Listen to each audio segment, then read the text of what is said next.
নীল ঝলকানি দিচ্ছিল, আর সেই আলোয় চারিদিকের জঙ্গলটাকে মনে হচ্ছিল কোনো এক রাক্ষসের দল হাত বাড়িয়ে সভা অমনি ঝুপ করে মন্দিরের ভিতরের সেই হিমশীতল ধোঁয়াটে লণ্ঠনের আলোটা শ্মশানের ভাঙা কালভৈরব মূর্তির উপর পড়তেই একটা অদ্ভুত শিহরণ হলো।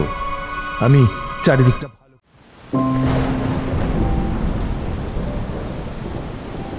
আরে বিভূতি, তুমি? ও, কিশোরীও এসেছ দেখছি। এই বর্ষায় এলে কি করে? এসো এসো, ভিতরে এসো। সবই মায়ের ইচ্ছে ঠাকুরমশাই। গল্প শোনার নেশা আমাদের আপনার কাছে টেনে নিয়ে এসে ফেললো। নিন ঠাকুরমশাই, বিলম্ব না করে সিগারেটটা নিন আর একটা ভালো দেখে গল্প শুরু করুন। আরে বসো বসো, বর্ষার দিনে তাড়াহুড়ো করলে কি আর গল্পের জমক আসে? আজকে একটা গল্প মনে পড়ে যাচ্ছে এই দুর্যোগের সময়। আজ তোমাদের বীরভূম জেলার একটা গল্প বলি। রাঢ় বাংলার ওই রুক্ষ লাল মাটির অদ্ভুত একটা টান আছে, বুঝলে? আজ থেকে বহু বছর আগের কথা। বীরভূমের একেবারে প্রত্যন্ত এক গ্রাম, নাম তার ভৈরবপুর। চারদিকে বিঘার পর বিঘা ঘন জঙ্গল। দিনের বেলাতেও সূর্যের আলো ঠিকঠাক পৌঁছতো না। আর সেই গ্রামের ঠিক শেষ প্রান্তে অজয় নদীর একটা মরা খাড়ির পাশে ছিল এক প্রাচীন শ্মশান। বহু বছর ধরে সেই শ্মশানকে ঘিরে মানুষের মনে কালো মেঘের মতো ভয় আর তীব্র কৌতূহল। দিনের বেলাতেও গ্রামের সাধারণ মানুষ ওমুখ হতো না। কেন ঠাকুরমশাই? শ্মশানে কি ভূতের ভয় ছিল নাকি অন্য কিছু? ভূতের চেয়েও ভয়ঙ্কর, কিশোরী। গ্রামের বুড়োরা বলতো, প্রতি অমাবস্যার ঘুটঘুটে অন্ধকারে যখন আকাশ ভেঙে বৃষ্টি নামে কিংবা শিয়ালগুলো ডেকে ওঠে, ঠিক তখন সেই শ্মশানে এক রহস্যময় জটাধারী সাধুকে দেখা যেত। তার জটা যেন মাটি পর্যন্ত নেমে এসেছে, তার চোখ দুটো কয়লার মতো লাল। তিনি নাকি ধকধক করে জ্বলতে থাকা চিতার লেলিহান শিখার পাশে অবিচল ধ্যানমগ্ন হয়ে বসে থাকতেন। কেউ যদি দূর থেকে সাহস করে তার কাছে যাওয়ার একটুও চেষ্টা করত, পলক ফেলার আগেই চিতার ধোঁয়ার সাথে সেই জটাধারী সাধু বাতাসে নাকি মিলিয়ে যেত। তার মানে কেউ না কেউ ওর পিছু নিয়েছিল। হ্যাঁ, নিয়েছিল। গ্রামেরই ৩-৪ জন তাগড়াই জোয়ান যুবক। বুড়োদের বারণ শোনেনি। তারা ভেবেছিল সাধুর এই অদৃশ্য হওয়ার ভেলকি তারা ধরে ফেলবে।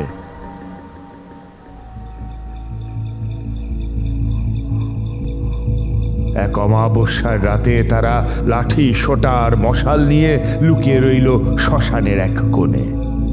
যেই সাধু চিতার পাশে বসল, অমনি তারা সাধুর পিছু নিল। কিন্তু সেই ভয়ঙ্কর রাতের পর সেই কয়েকটি যুবক আর কোনোদিন গ্রামে ফিরে আসেনি। জঙ্গল, নদী, শ্মশান সব ওলট পালট করে খোঁজা হয়েছিল, কিন্তু তাদের একটা জামার টুকরো কি একটা হাড়ের কুচিও পাওয়া যায়নি। যেন ভৈরবপুরের ওই প্রাচীন শ্মশান আর জটাধারী সাধু তাদের জ্যান্ত গিলে খেয়ে ফেলল। এই ঘটনার পর ভৈরবপুর গ্রামে যেন একটা অলক্ষীর ছায়া নেমে এলো। যুবকদের অমন মর্মান্তিক অন্তর্ধানের পর পুরো গ্রামটাই যেন একটা জ্যান্ত শ্মশানে পরিণত হলো।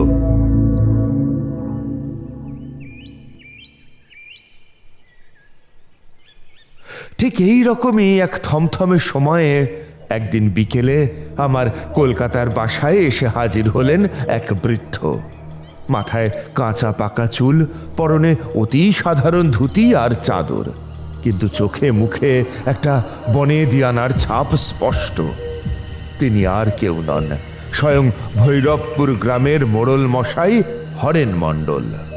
বৃদ্ধ মোড়লের চোখে মুখে যে আতঙ্কের ছাপ আমি সেদিন দেখেছিলাম, তা কোনো সাধারণ চোর ডাকাতের ভয় নয়। ওটা ছিল একেবারে এক অজানা অশরীরী অন্ধকারের ভয়। তিনি কাঁপা গলায় আমাকে বললেন, ঠাকুর মশাই, আমরা আর পারছি না। ভৈরবপুর গ্রামটা এবার শেষ হয়ে যাবে বাবা। ওই যুবকদের চলে যাওয়ার পর থেকে গ্রামে যেন একটা অভিশাপ নেমে এসেছে। অমাবস্যা এলেই গ্রামের মানুষ ভয়ে ঘর থেকে বেরোয় না। সন্ধ্যা নামার আগেই যে যার ঘরে ঢুকে খিল এঁটে দেয়। এমনকি অবুঝ শিশুরাও ভয়ে কান্না ভুলে গেছে। চারিদিকের ওই নিশ্চিদ্র কালো জঙ্গল আর শ্মশানের দিক থেকে মাঝরাতে এমন সব আওয়াজ আসে যা শুনলে বুক ফেটে মানুষ মরে যাবে। মোড়ল মশাই, শান্ত হন। একটু গুছিয়ে বলুন তো, পুলিশে খবর দেননি? তারা কি বলল? পুলিশ? বাবা, আইনের হাত যেখানে গিয়ে শেষ হয় সেখান থেকে ওই শ্মশানের সীমানা শুরু। পুলিশ এসে জঙ্গল খুঁজে গেছে, কিন্তু কোনো হদিশ পায়নি। তারা এই অলৌকিক কাণ্ডকে স্রেফ নিখোঁজ ডায়েরি লিখে ফাইল চাপা দিয়ে রেখেছে। কিন্তু আমরা তো প্রতিদিন মরছি বাবা। গ্রামের মানুষ ভাবছে গ্রাম ছেড়ে পালিয়ে যাবে। আপনি যদি এই রহস্যের সমাধান না করেন, আপনি যদি আমাদের রক্ষা না করেন, তাহলে হয়তো আরো অনেক মায়ের কোল খালি হবে, আরো অনেক প্রাণ অকালে ঝরে যাবে বাবা। আপনি আমাদের বাঁচান। মোড়ল মশাইয়ের ওই আর্তনাদ, গ্রামের নিরীহ মানুষগুলোর ওই চরম দুর্দশা আর চোখের জল আমার ভিতরটাকে নাড়া দিয়েছিল। আমি বুঝতে পারলাম ওখানে কোনো সাধারণ টুকটাক বা ভাওতাবাজি চলছে না। এর পিছনে লুকিয়ে আছে অতি প্রাচীন আর অতি ভয়ঙ্কর কোনো কালো সাধনার ইতিহাস। মোড়ল মশাইয়ের হাত দুটো ধরে আমি ওনাকে আশ্বস্ত করলাম। বললাম, পরের সপ্তাহেই তো অমাবস্যা। আমি তার দুদিন আগেই আপনার গ্রামে গিয়ে পৌঁছবো মোড়ল মশাই। আপনি মন শক্ত করুন না। ব্যাস, কথা মতো পরদিনই কলকাতা থেকে জিনিসপত্র গুছিয়ে রওনা দিলাম বীরভূমের সেই ভৈরবপুর গ্রামের উদ্দেশ্যে।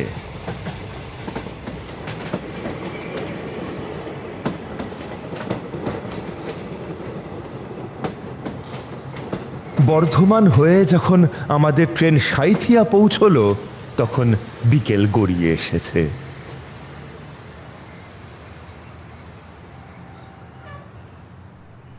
সেখান থেকে একটা গরুর গাড়িতে চেপে আমরা যখন ভৈরবপুরের সীমানায় পা রাখলাম, তখন সূর্যদেব পাটে বসেছেন। গরুর গাড়িটা যখন গ্রামের কাঁচা রাস্তায় উঠল, চারিদিকের আদিগন্ত লাল মাটি আর ঘন শাল পিয়ালের জঙ্গল দেখে মনে হলো যেন কোনো এক আদিম অন্ধকারের সাম্রাজ্যে এসে ঢুকেছি।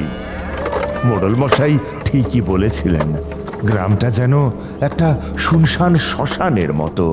একটা কাক পক্ষীর ডাক নেই, বাতাসে কোনো জীবনের স্পন্দন নেই। দু একটা মাটির বাড়ি যা চোখে পড়ছিল, তার জানালা কপাট সব বন্ধ। যেন এক অদৃশ্য আতঙ্কের মায়াজাল পুরো ভৈরবপুরকে আষ্ঠে পৃষ্ঠে বেঁধে রেখেছে। সূর্যাস্তের সঙ্গে সঙ্গেই পুরো গ্রাম নিঝুম হয়ে গেল। মোড়ল মশাইয়ের নিজ গৃহে আমার থাকার ব্যবস্থা হয়েছিল। ওনার বাড়িতে বসেই আমি টের পাচ্ছিলাম, যত সময় এগোচ্ছে শ্মশানের দিক থেকে আসা হাওয়াটা ততই ভারী আর হিমশীতল হয়ে উঠছে। তারপর ঠাকুর মশাই, সেই কাঙ্ক্ষিত অমাবস্যা রাতটা কবে এলো? আর আপনি কি একাই শ্মশানে যাওয়ার প্রস্তুতি নিচ্ছিলেন? দেখতে দেখতে সেই অশুভ দিন অর্থাৎ অমাবস্যার রাত এসে উপস্থিত হলো। সকাল থেকেই আকাশের মুখ ভার ছিল, আর রাত বাড়তেই আকাশ কালো কুচকুচে মেঘে ঢেকে গেল। বাতাস যেন বন্ধ হয়ে এলো একেবারে, যাকে বলে গুমোট গরম। মাঝে মাঝে সেই ঘন কালো মেঘ ফালা ফালা করে বিদ্যুতের তীব্র নীল ঝলকানি দিচ্ছিল, আর সেই আলোয় চারিদিকের জঙ্গলটাকে মনে হচ্ছিল কোনো এক রাক্ষসের দল হাত বাড়িয়ে দাঁড়িয়ে আছে। গ্রামের মানুষ তো বটেই, এমনকি মোড়ল মশাইও ভয়ে নিজের ঘরের দরজা বন্ধ করে দিলেন। রাত যখন নিঝুম, আনুমানিক 12টা হবে, আমি আমার ঝুলি নিয়ে একাই রওনা দিলাম শ্মশানের দিকে। হাতে একটা জ্বলন্ত লণ্ঠন আর কাঁধে ছোলাটা চেপে আমি যখন শ্মশানের সীমানায় পৌঁছলাম তখন চারিদিক নিস্তব্ধ। লণ্ঠনের আলোটা শ্মশানের ভাঙা কালভৈরব মূর্তির উপর পড়তেই একটা অদ্ভুত শিহরণ হলো। আমি চারিদিকটা ভালো করে দেখে নিয়ে শ্মশানের ঠিক মাঝখানে থাকা একটা বিশালাকার প্রাচীন কোটরযুক্ত বটগাছের নিচে গিয়ে বসলাম।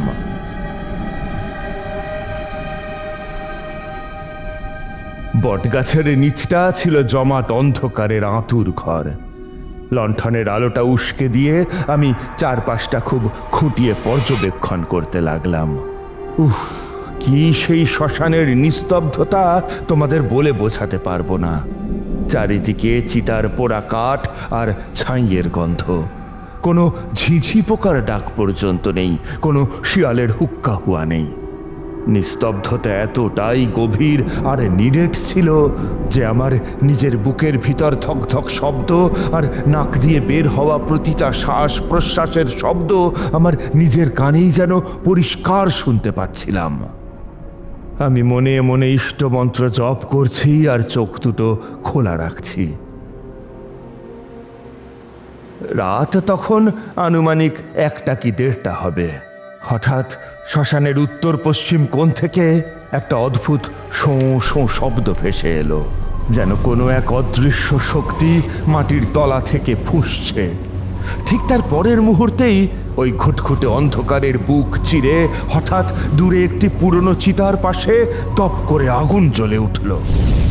চিতারে নিভে যাওয়া কয়লা আর কাঠ থেকে আচমকাই নীলচে লাল রঙের লেলিহান শিখা আকাশপানে লাফিয়ে উঠল।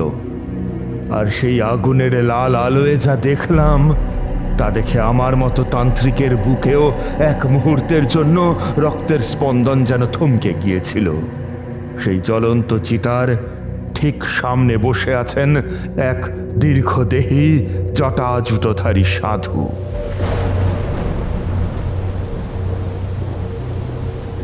সেই রহস্যময় সাধুর চেহারা ঠিক কেমন ছিল ঠাকুরমশাই? ভীষণ, অতি ভয়ঙ্কর, অথচ এক অদ্ভুত রাজকীয় চেহারা। তার সারা শরীরে চিতার ধপধপে ছাই মাখা, মাথার জটা জাল পিঠ ছাড়িয়ে মাটিতে সাপের মতো লুটিয়ে পড়েছে। তিনি 2 চোখ বন্ধ করে সম্পূর্ণ স্থির ধ্যানমগ্ন হয়ে বসে আছেন। আগুনের আলোটা যখন ওনার মুখে গিয়ে পড়ল, আমি দেখলাম ওনার কপাল বেয়ে ঘাম আর রক্ত মেশানো একটা লালচে তরল গড়িয়ে পড়ছে। আর সবচেয়ে অদ্ভুত বিষয় কি ছিল জানো? কি ঠাকুরমশাই? দৃশ্যটি এতটাই জীবন্ত, এতটাই বাস্তব ছিল যে কোনো সাধারণ মানুষ দূর থেকে দেখলে ওনাকে রক্ত মাংসের একজন জীবিত মানুষ বলেই মনে করবে। কোনো অলিক মায়া বা ছায়া মূর্তি বলে মনেই হচ্ছিল না। ওনার বুকের খাঁচাটা শ্বাস প্রশ্বাসের টানে ওঠানামা পর্যন্ত করছিল। ওই আগুনের আলোয় ওনার বন্ধ চোখের পাতা দুটোও যেন কাঁপছিল। আমি বুঝলাম এই সেই কাপালিক বা সাধু যার মায়াজালে ভৈরবপুরের যুবকেরা চিরতরে হারিয়ে গেছে। আমি হাতের লণ্ঠনটা মাটিতে নামিয়ে রাখলাম, ডান হাতে শক্ত করে চেপে ধরলাম আমার তন্ত্রজ্ঞ পদ্ধতিতে সিদ্ধ করা সেই বিশেষ কবচটি। তারপর কোনো শব্দ না করে অত্যন্ত সাবধানে পা ফেলে ফেলে আমি সেই জ্বলন্ত চিতার দিকে, সেই জটাজুটোধারী সাধুর অভিমুখে ধীরে ধীরে এগোতে শুরু করলাম। আমি তো ভেবেছিলাম আর বড় জোর 2-3 হাত এগোলেই সাধুটার একেবারে মুখোমুখি দাঁড়িয়ে পড়ব, কিন্তু ঠিক তখনই ঘটল এক অদ্ভুত অলৌকিক ঘটনা। আমি যত পা এগোচ্ছি আমার আর সেই সাধুর মাঝখানের দূরত্বটা যেন কিছুতেই কমছে না। মনে হচ্ছে কে যেন পথটাকে দীর্ঘ থেকে দীর্ঘতর করে দিচ্ছে। সাধুটি ঠিক যতখানি দূরত্বে ছিলেন ঠিক ততখানি দূরত্বেই রয়ে গেলেন। ওরে বাবারে, এ তো একেবারে অদ্ভুত মায়াবাজি। আপনি থামলেন না ঠাকুরমশাই? না না না না না না, থামা আমার পক্ষে সম্ভব ছিল না। আমি গতি বাড়ালাম, কিন্তু আশ্চর্য, যতই সামনে এগোচ্ছিলাম সাধুটি যেন অলক্ষ্যে ততই দূরে সরে যাচ্ছিলেন। ঠিক এই সময় চিতার আগুনটা আচমকা দ্বিগুণ বেগে দপ করে জ্বলে উঠল, আর সেই জটা জুটোধারী সাধু তার ধ্যান ভেঙে শটান উঠে দাঁড়ালেন। ওর সেই দীর্ঘ চেহারাটা আগুনের আলোয় এক দানবের মতো দেখাচ্ছিল। তিনি আমার দিকে একবারও না তাকিয়ে, কোনো শব্দ না করে শ্মশানের পিছনের সেই নিচ্ছিদ্র কালো জঙ্গলের দিকে তরতর করে হাঁটতে শুরু করলেন। আপনি ওনার পিছু নিলেন ওই ঘন অন্ধকারে অজানা জঙ্গলে? হ্যাঁ বিভূতি, আমার হাতের সেই সিদ্ধ কবচটাই ছিল তখন আমার একমাত্র ভরসা।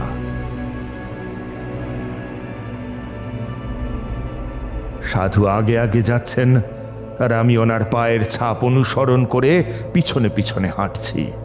কত গাছপালা যে আমার গায়ে আঁচড় কাটলো, কত কাঁটা যে আমার পায়ে ফুটলো, তার কোনো হুঁশই ছিল না আমার।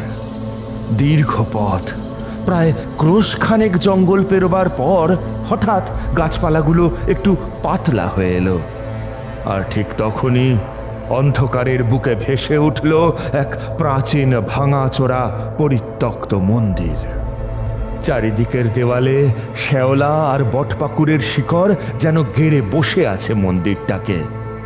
সাধুটি সোজা সেই মন্দিরের অন্ধকার গর্ভগৃহে প্রবেশ করলেন।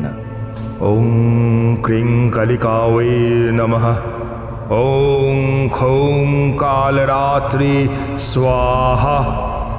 আমি আর এক মুহূর্ত দেরি না করে মন্ত্র উচ্চারণ করতে করতে ওনার ঠিক পিছনেই মন্দিরের ভিতর ঢুকে পড়লাম। ওং খৌং কালরাত্রি স্বাহা। ভিতরে ঢুকে লণ্ঠনের আলোটা উঁচিয়ে ধরতেই আমার মাথাটা ঘুরে গেল বিভূতি। সেখানে কেউ নেই, একেবারে শূন্য, খাঁ খাঁ করছে চারিদিক। এক লহমায় একটা জ্যান্ত মানুষ উধাও হয়ে গেল, কিন্তু ভালো করে লক্ষ্য করতেই দেখলাম মন্দিরের ঠিক মাঝখানের মেঝেতে পড়ে আছে এক মুঠো তাজা গরম চিতার ছাই, যা থেকে তখনও হালকা ধোঁয়া উঠছে।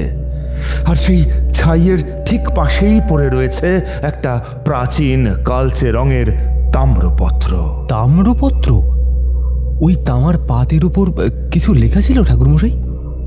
হ্যাঁ, লণ্ঠনটা মেঝের কাছে নামিয়ে আনতেই দেখলাম তাম্রপত্রের উপর তান্ত্রিক অক্ষরে একটা অদ্ভুত বাক্য খোদাই করা আছে।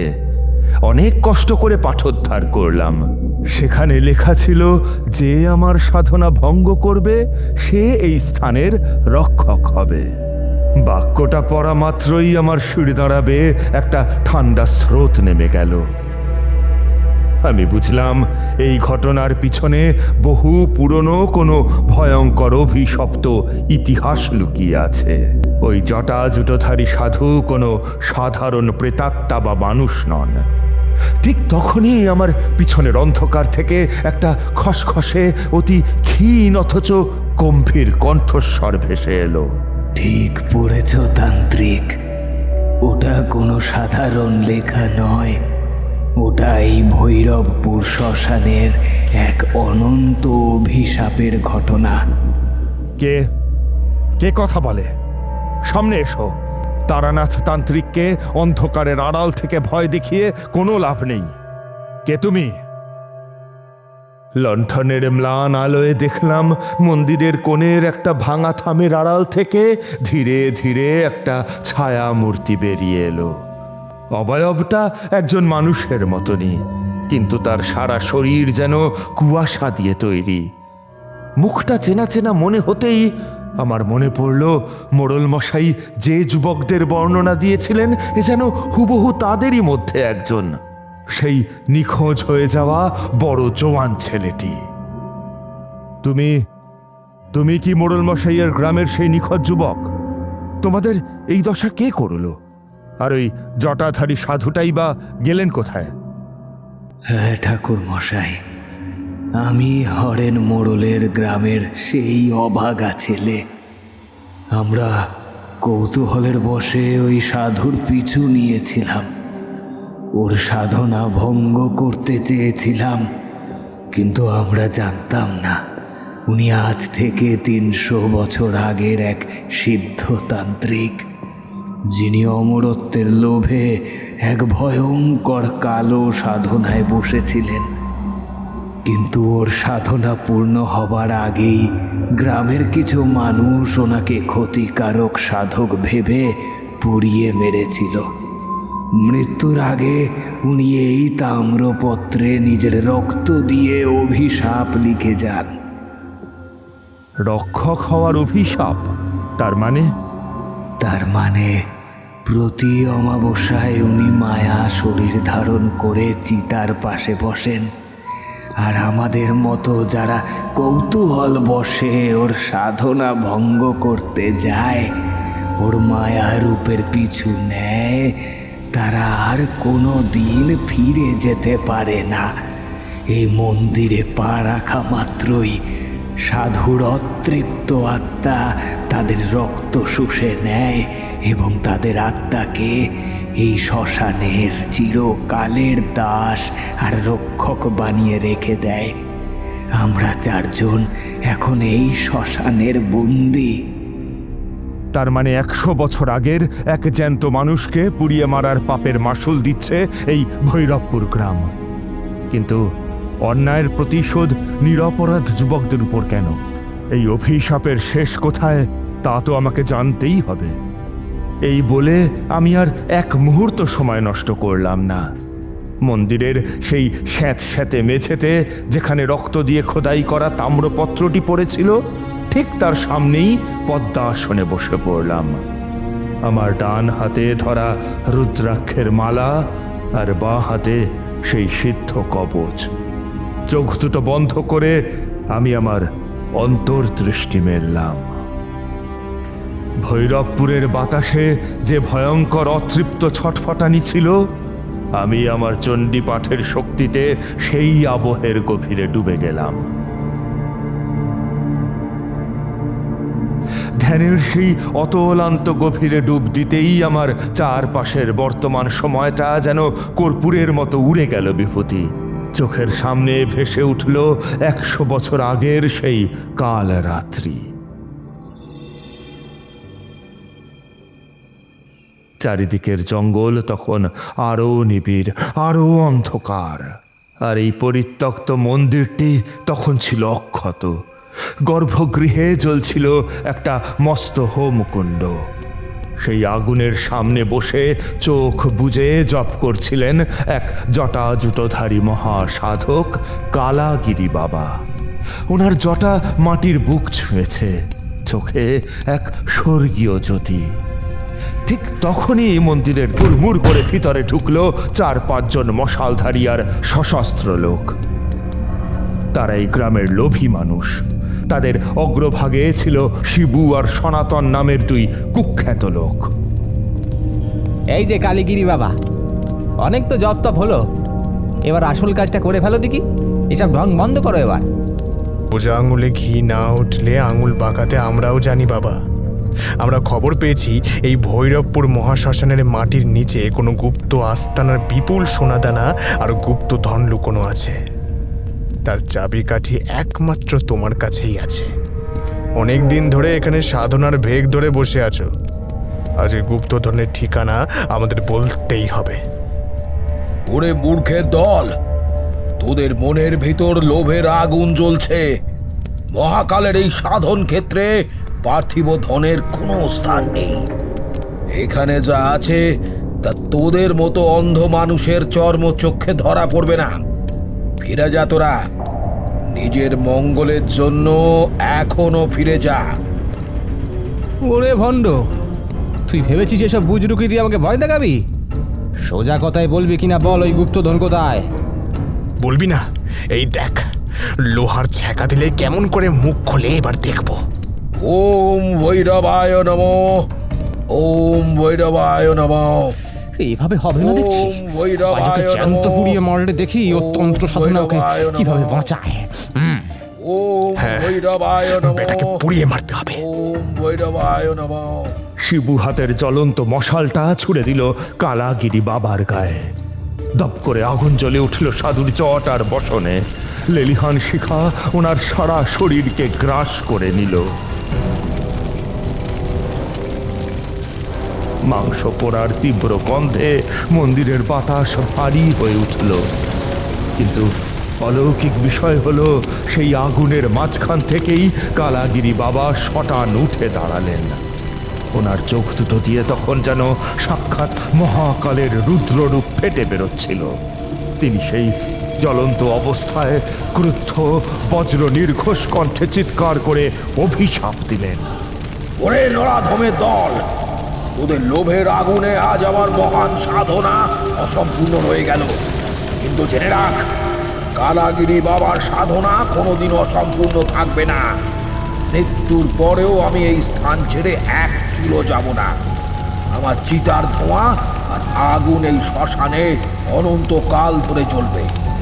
আর আজ থেকে যারা এই শ্মশানে পা রাখবে, যারা কৌতূহল বসে আমার এই সাধন ক্ষেত্রে প্রবেশ করবে, তাদের প্রত্যেককে আমার সাধনার অঙ্গ হতে হবে। তারা এই শ্মশানের বন্দি রক্ষক হয়ে চিরকাল আমার চিতার ছাই পাহারা দেবে। তোদের বংশধরদের রক্ত দিয়ে আমি আমার সাধনা পূর্ণ করব। এই ভয়ঙ্কর অভিশাপের বাণী উচ্চারণ করার পর কালাগিরি বাবার পুড়তে থাকা দেহটা চিতার ছাইয়ের মতো মেঝেতে পড়ে রইল। আর ওনার সেই মহাশক্তিশালী আত্মা শ্মশান ও মন্দিরের এই সীমানার মধ্যে এক চিরন্তন অভিশাপ হয়ে আবদ্ধ হয়ে গেল।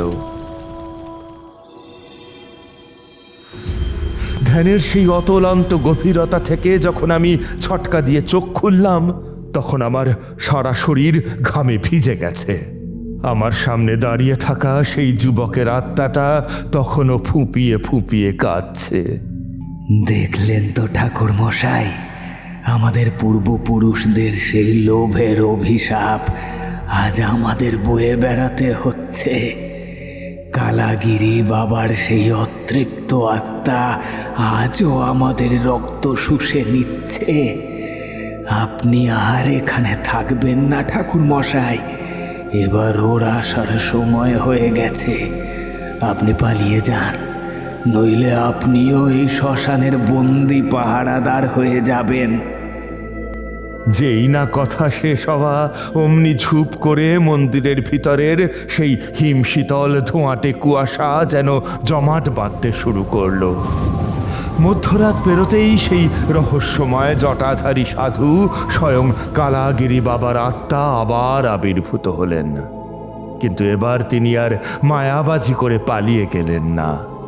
ধীর গম্ভীর পদক্ষেপে তিনি এগিয়ে এলেন আমার দিকে। চারপাশে যেটুকু বাতাস বইছিল তাও যেন হঠাৎ থমকে গেল। এক অদ্ভুত অপার্থিব নিস্তব্ধতার মধ্যে সাধুর সেই গম্ভীর কণ্ঠস্বর মন্দিরের দেওয়ালে দেওয়ালে প্রতিধ্বনিত হয়ে ভেসে এলো। যুগের পর যুগ কেটে গেল তান্ত্রিক। মানুষ আমাকে প্রেত বলে ভয় পায়, পিশাচ বলে দূর দূর করে। কিন্তু আমি কোনো অশুভ আত্মা নই। আমি শুধু মুক্তি চাই।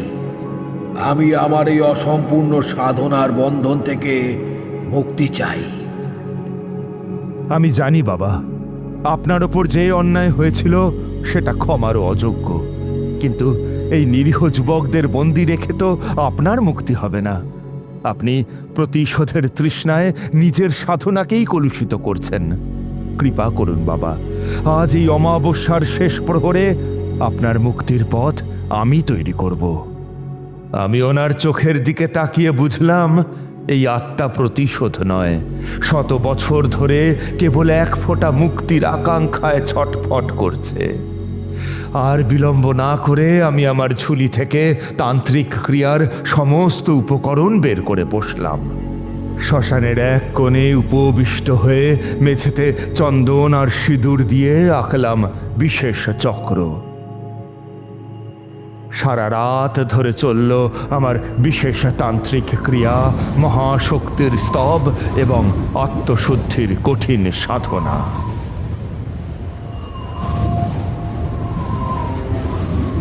রাত যত গভীর হতে লাগলো, মন্দিরের চারপাশের বাতাসে এক অদ্ভুত অলৌকিক শক্তির কম্পন অনুভূত হতে লাগলো। যুবকদের আটকে রাখা সেই মায়াজাল যেন একে একে ছিন্ন হতে শুরু করলো।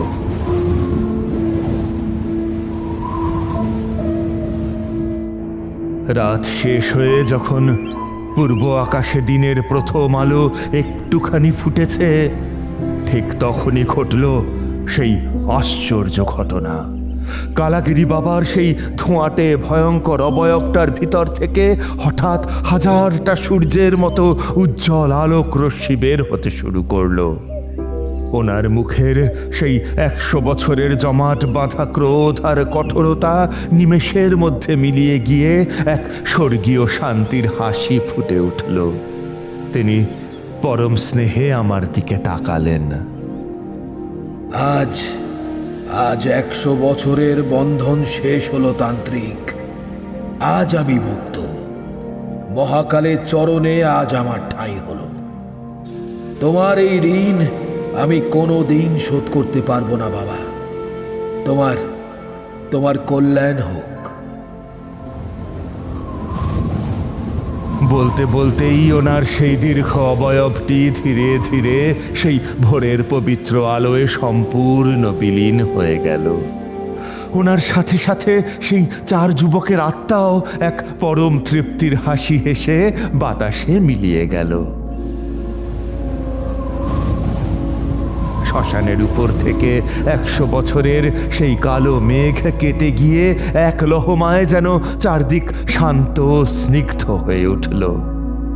সব কিছু শান্ত হয়ে গেলে আমি ক্লান্ত শরীরে ধীর পায়ে আবার সেই মন্দিরের গর্ভগৃহের দিকে ফিরে গেলাম। সেখানে গিয়ে দেখি মেঝের উপর ঠিক যেখানে তাম্রপত্রটি ছিল, সেখানে এখন পড়ে আছে একটি পুরনো অলৌকিক দ্যুতিময় রুদ্রাক্ষের মালা। মালাটি ভক্তি ভরে তুলে নিলাম বৈকি কিশোরী।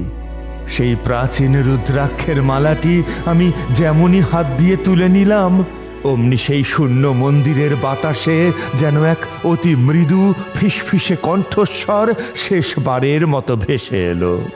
আমি মুক্তি পেলাম তান্ত্রিক, কিন্তু মনে রেখো, এই শ্মশানে এখনো অনেক অজানা রহস্য ঘুমিয়ে আছে। আমি মন্দির থেকে বেরোলাম।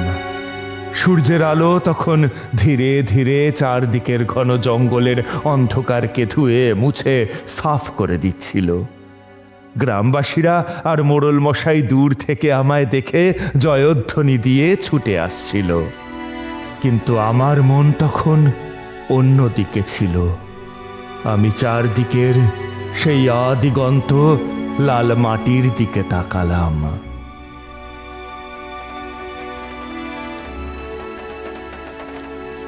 ঠাকুরমশাই চুপ করলেন। ওনার সিগারেটের শেষ টুকরোটা নিভে ছাই হয়ে গেল। বাইরের বৃষ্টিটাও যেন তখন অনেকটা কমে এসেছে। শুধু চাল থেকে টুপটাপ জলের শব্দ হচ্ছে। আমি আর কিশোরী স্তব্ধ হয়ে বসে রইলাম।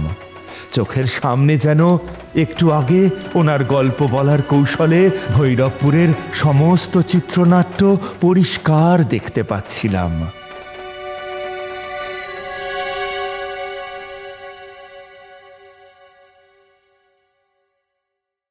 আমাদের এই গল্প যদি আপনাদের ভালো লেগে থাকে তাহলে অবশ্যই লাইক করবেন এবং শেয়ার করবেন। যারা চ্যানেলটিতে নতুন তারা অবশ্যই সাবস্ক্রাইব করুন। শুধু বেল আইকনটি টিপে নোটিফিকেশন অন করে দিন, যাতে আমাদের পরবর্তী কাজগুলোর খবর সবার আগে আপনার কাছে পৌঁছয়। ধন্যবাদ।